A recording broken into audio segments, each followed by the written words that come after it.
प्रिय विद्यार्थियों, आज हम न्यूक्लिक अम्लों के बारे में अध्ययन करेंगे।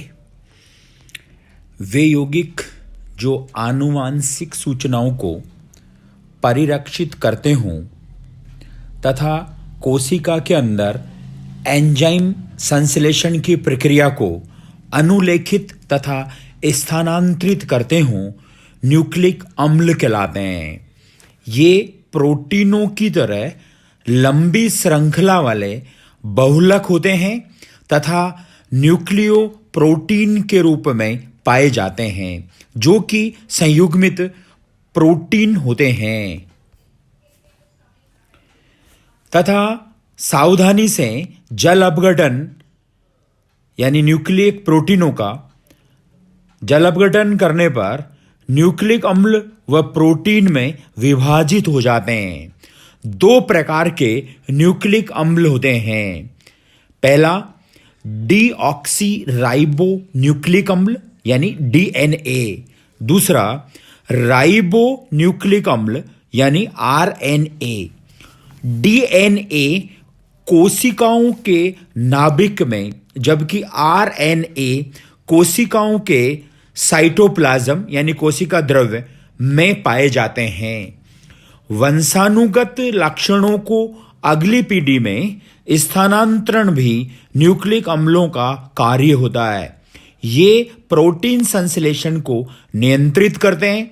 डीएनए जैव तंत्रों में विशिष्ट प्रोटीनों का संश्लेषण करते हैं जो निश्चित कार्य करते हैं। जैव तंत्र में इन्हें जीन्स या गुणसूत्र कहते हैं। अतः न्यूक्लिक अम्ल जैव तंत्र में बहुत महत्वपूर्ण प्रक्रियाओं के लिए उत्तरदायी होते हैं। यदि मानव शरीर में न्यूक्लिक अम्लों का कार्य नहीं होता तो वंशानुगत लक्षण पूर्णतया समाप्त हो जाते। न्यूक्लिक अम्लों के घटक या संगठक। न्यूक्लिक अम्लों के संगठक के मुख्य अवयव निम्न होते हैं, जो कि इनके पूर्ण जल अपघटन से प्राप्त होते हैं। यानी न्यूक्लिक अम्लों में तीन मुख्य अवयव होते हैं।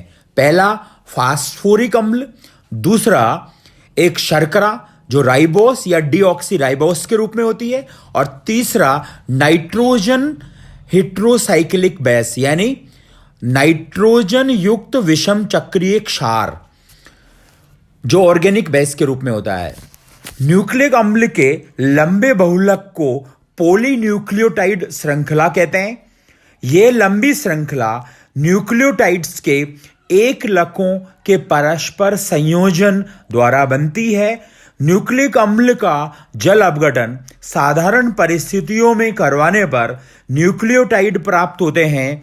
अतः न्यूक्लिक अम्लों के संगठन में न्यूक्लियोटाइड मुख्य रूप से उपस्थित होते हैं। न्यूक्लियोटाइड श्रृंखला को निम्न प्रकार से प्रदर्शित कर सकते हैं, जिसमें शर्करा और क्षारक के बीच में बंद होता है फास्फोरिक अम्ल, यानी इसके तीनों मुख्य अवयव इसमें आपस में जुड़े रहते हैं। न्यूक्लियोटाइड के जल अपघटन से फास्फोरिक अम्ल व न्यूक्लियोसाइड प्राप्त होते हैं, और न्यूक्लियोसाइड अकार्बनिक अम्लों की उपस्थिति में अपघटित होकर शर्करा व क्षार देते हैं। न्यूक्लिक अम्ल के संगठन में उपस्थित अवयव दोनों शर्कराओं यानी राइबोस और डीऑक्सीराइबोस की फ्यूरेनोस संरचना होती है। यानी राइबोस और डीऑक्सीराइबोस दोनों की 5 सदस्यीय ऑक्सीजन युक्त वलय होती है, जिसको हम फ्यूरेनोस संरचना कहते हैं, जैसा इन संरचनाओं में बताया गया है। न्यूक्लिक अम्लों में फास्फोरिक अम्ल की जो संरचना है वो निम्न होती है, जिसमें फास्फोरस के साथ एक ऑक्सीजन द्विबंध बनाता है और 3 OH समूह एकल बंध से जुड़े रहते हैं। न्यूक्लिक अम्लों में कार्बनिक क्षार भी दो प्रकार के होते हैं। एक प्यूरिन्स होते हैं और दूसरे पिरिमिडिन्स होते हैं। प्यूरिन्स में न्यूक्लिक अम्ल में पाए जाने वाले प्यूरिन वलय की जो संरचना है वो इस प्रकार की होती है जिसमें दोनों वलयों में, यानी एक 6 सदस्यीय वलय 2 नाइट्रोजन होते हैं और 5 सदस्यीय वलय उसमें भी 2 नाइट्रोजन होते हैं। इसमें नंबरिंग 6 सदस्यीय वलय के नाइट्रोजन से करते हैं 1 2 3 4 5 6, उसके बाद 7 5 सदस्यीय वलय के नाइट्रोजन को देते हैं 7 8 और 9। ये प्यूरिन क्षार एडिनिन तथा ग्वानिन होते हैं जिनकी संरचनाएं, यानी एडिनिन 6 एमिनो प्यूरिन होता है जबकि ग्वानिन 2 एमिनो 6 ऑक्सो प्यूरिन होता है। पिरिमिडिन वलय की संरचना, यानी 6 सदस्यीय वलय होती है, 6 सदस्यीय वलय युक्त होती है जिसमें 2 नाइट्रोजन होते हैं और 3 द्विबंध होते हैं। न्यूक्लिक अम्ल में पाए जाने वाले पिरिमिडिन क्षार 3 प्रकार के होते हैं। थाइमीन अर्थात 5-मेथिल-2,4 डाइऑक्सो पिरिमिडिन, दूसरा साइटोसिन यानी 4 एमिनो 2 ऑक्सो पिरिमिडिन, तीसरा यूरेसिल अर्थात 2,4 डाइऑक्सो पिरिमिडिन। न्यूक्लिक अम्लों में शर्कराओं की भिन्नताओं के कारण ये 2 प्रकार के होते हैं। राइबोन्यूक्लिक अम्ल यानी आरएनए और डीऑक्सी राइबोन्यूक्लिक अम्ल यानी डीएनए। दोनों प्रकार के न्यूक्लिक अम्ल में कार्बनिक क्षार भी 2 प्रकार के होते हैं, जिनमें से प्यूरिन के रूप में एडेनिन व ग्वानिन होती है, परंतु आरएनए में पिरिडिन के रूप में साइटोसिन व यूरेसिल, जबकि डीएनए में थाइमीन और साइटोसिन होती है।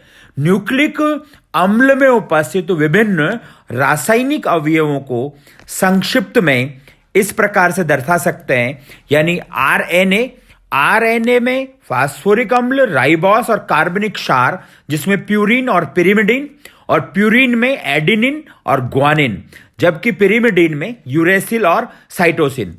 इसी तरह से डीएनए में फास्फोरिक अम्ल, डीऑक्सी राइबोस, कार्बनिक क्षार 2 प्रकार के प्यूरिन और पिरिमिडिन, प्यूरिन के रूप में एडिनिन और ग्वानिन, जबकि पिरिमिडिन के रूप में थाइमीन और साइटोसिन होते हैं।